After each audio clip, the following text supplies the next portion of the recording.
তিনটা বিষয়ে ফোকাস করে নির্বাচন পরবর্তী সময় ওনার কাজ করবেন।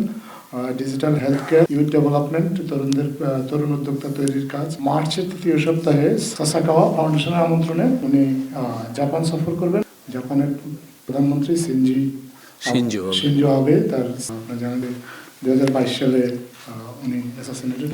তো তার স্ত্রী উনি একটা প্রতিনিধি দলকে নেতৃত্ব দিচ্ছেন এই মুহূর্তে এবং এনকারেজমেন্ট অফ সোশ্যাল কন্ট্রিবিউশন নামে একটা ফাউন্ডেশনের কাজে উনি বাংলাদেশে এসেছেন। উনি আজকে মাননীয় প্রধান উপদেষ্টার সাথে দেখা করেছেন এবং এর সাথে মাননীয় প্রধান উপদেষ্টার খুবই আন্তরিক সম্পর্ক ছিল এবং তাদের সম্পর্কে স্মৃতিচারণ করেছেন এবং উনি আসলে আজকে আমাদের প্রধান উপদেষ্টার কাছে আসেন পরবর্তী আসলে উনি সেভাবে কাজ করবেন বা ওনার পরিকল্পনা সম্পর্কে আমাদের প্রধানকে জানিয়েছেন যে উনি মূলত তিনটা বিষয়ে ফোকাস করে নির্বাচন পরবর্তী সময় ওনার কাজ করবেন।